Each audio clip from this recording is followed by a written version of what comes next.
ಜನತೆ ವಾಯ್ಸ್ ವೀಕ್ಷಕರಿಗೆ ಸ್ವಾಗತ ಸುಸ್ವಾಗತ.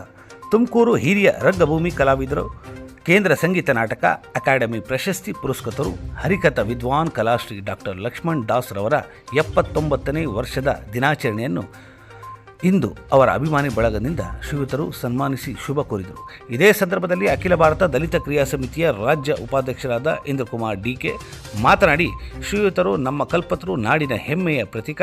ಇವರು ನಮ್ಮ ನಾಡು, ನುಡಿ, ಸಂಸ್ಕೃತಿಯನ್ನು ಎಲ್ಲೆಡೆ ಬೀಸುತ್ತು ಕಲೆಯನ್ನು ಜೀವಂತವಾಗಿರಿಸಲು ಸಹಕರಿಸುತ್ತಾ ಬರುತ್ತಿದ್ದಾರೆ. ಇವರನ್ನು ನಮ್ಮ ಸರ್ಕಾರಗಳು ಗುರುತಿಸಿ ಮುಂದಿನ ದಿನಗಳಲ್ಲಿ ಪದ್ಮಶ್ರೀ ಪ್ರಶಸ್ತಿಯನ್ನು ನೀಡುವುದರೊಂದಿಗೆ ಹಿರಿಯ ರಂಗಭೂಮಿ ಕಲಾವಿದರಿಗೆ ಗೌರವವನ್ನು ಸಲ್ಲಿಸಬೇಕು ಎಂದು ಸರ್ಕಾರಕ್ಕೆ ಒತ್ತಾಯಿಸಿದರು. ಚಿತ್ರದಲ್ಲಿ ಕಲಾವಿದರಾದ ದಿಬ್ಬೂರು ಮಂಜು, ಮುಖಂಡರುಗಳಾದ PN ರಾಮಯ್ಯ, TD ಮೂರ್ತಿ, ದೊಡ್ಡಯ್ಯ, ರಾಮಲಿಂಗಯ್ಯ, ರಾಮಾಂಜನೇಯ, ಸಿದ್ದಲಿಂಗಯ್ಯ ಸೇರಿದಂತೆ ಇನ್ನಿತರು ಹಲವಾರು ಉಪಸ್ಥಿತರಿದ್ದರು. ಎಲ್ಲರಿಗೂ ಈ ದಿನ ಒಳ್ಳೆಯ ಶುಭ ದಿನ. ಏಕೆಂದರೆ ಕರ್ನಾಟಕದ ಉದ್ದಕ್ಕೂ ಹೆಸರು ಮಾಡಿರುವಂಥ ಕಲಾಶ್ರೀ ಅಂತ ನಮ್ಮ ಡಾಕ್ಟರ್ ಲಕ್ಷ್ಮಣ್ ದಾಸ್ ಅವರಿಗೆ 79ನೇ ಜನ್ಮದಿನದ ಶುಭಾಶಯಗಳು. ಈ ದಿನ ನಾನು ಹೇಳಕ್ಕೆ ಏನು ಇಷ್ಟಪಡ್ತೀನಿ ಅಂದರೆ, ಇವರ ಗುರುವಿನ ನೇರದಲ್ಲಿ ಎಷ್ಟೋ ಶಿಷ್ಯಂದಿರು ಬೆಳಕಿಗೆ ಬರಬೇಕು, ಇನ್ನೂ ಉನ್ನತ ಸ್ಥಾನದಲ್ಲಿ ಇರಬೇಕು.